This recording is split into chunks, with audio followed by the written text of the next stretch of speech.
Assalamualaikum warahmatullahi wabarakatuh. Baiklah, pada pertemuan kali ini kami dari kelompok 4 akan mempresentasikan mengenai pembelajaran siswa di kelas yang beragam, yang mana kami dari kelompok 4 beranggotakan yang pertama yaitu Fadilah Hayati dengan NIM 20455, yang kedua Faris Alfarizi pribadi dengan NIM 194102, dan yang ketiga yaitu Fikri Alifa Nurdin dengan NIM 204108. Dan yang terakhir yaitu Maulana Taufik dengan NIM 194113. Oke, kita langsung saja mulai pembacaan dari materi pertama yang akan dibacakan oleh Saudara Faris. Kepada Bang Faris, dipersilakan.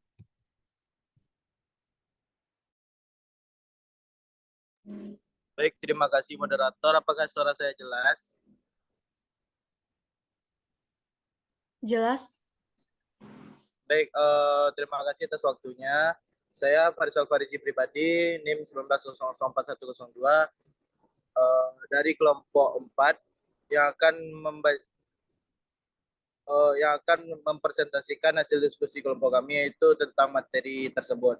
Nah, yang masuk materi yang pertama yaitu dukungan teoritis dan empiris. Nah, pada materi ini pada bagian ekuitas, sekolah harus mampu menyediakan pelayanan yang baik kepada seluruh peserta didik, meskipun dengan berbagai latar belakang yang berbeda. Perlakuan diferensial terhadap siswa terjadi karena guru, sadar atau tidak sadar, memiliki ekspektasi yang berbeda terhadap sebagian siswa dibanding siswa lainnya. Selanjutnya itu kemampuan, gaya, dan preferensi belajar. Intelijen umum, multiple intelligence, emotional quotient, dan mature. Lanjut.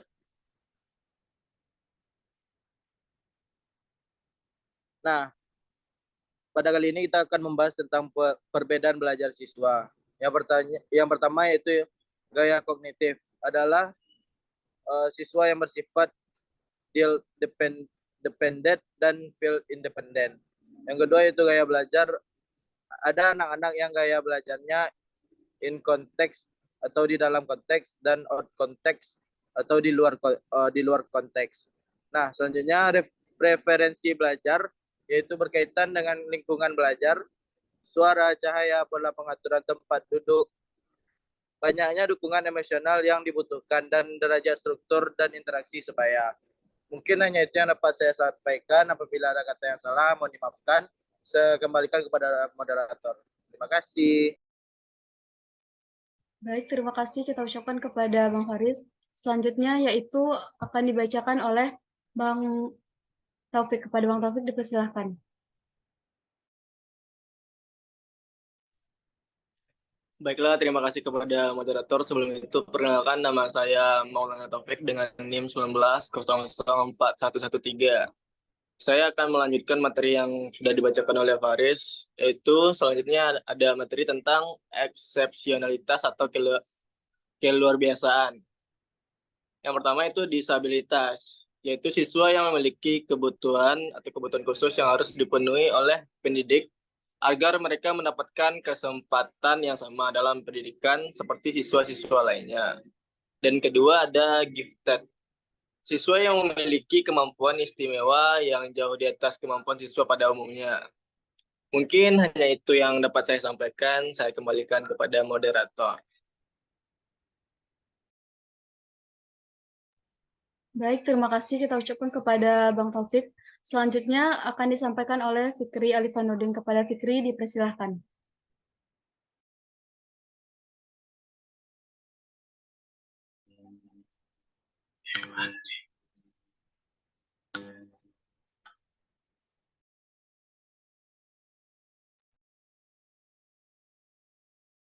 Sekali lagi kepada Fikri dipersilahkan. Baiklah, apakah suara saya jelas? Jelas. Baiklah, di sini saya akan melanjutkan pembahasan materi tadi yaitu keberagaman budaya etnis dan ras, mengenai siswa-siswa di kelas dengan ras dan budaya yang berbeda. peserta didik di dalam kelas memiliki budaya yang beragam sebagai pendidik baru yang khawatir mengenai bagaimana cara menangani dan hal apa yang harus dilakukan di kelas agar dapat menangani peserta didik yang memiliki perbedaan budaya tersebut. Yang penting adalah pendidik harus memastikan bahwa kurikulum yang digunakan adil dan relevan secara kultural, dan pendidik harus menggunakan strategi mengajarnya yang efektif dan responsif secara kultural. Di sini ada beberapa, yaitu pertama mengembangkan pemahaman kultural dan kesadaran diri, yang kedua menciptakan kurikulum yang relevan, yang ketiga menggunakan pedagogi yang relevan, yang keempat mengaitkan dengan pengetahuan sebelumnya, yang kelima menggunakan pengelompokan yang fleksibel, yang keenam memberi perhatian pada gaya belajar, yang ketujuh assigning competence yang yaitu sebuah pertimbangan terkait dalam perencanaan dan penyajian pelajaran adalah mengapitalisasikan kemampuan yang sudah dimiliki. Yang selanjutnya menerapkan pengajaran strategi, dan yang terakhir memberi perhatian kepada motivasi. Lalu selanjutnya yaitu keragaman bahasa.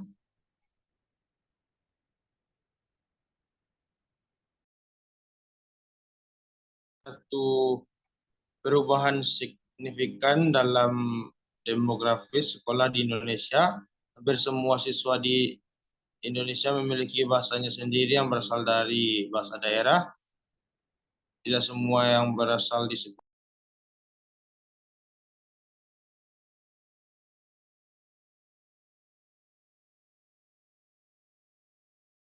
Mungkin sekian dari pemaparan materi dari saya kembalikan ke moderator. Terima kasih.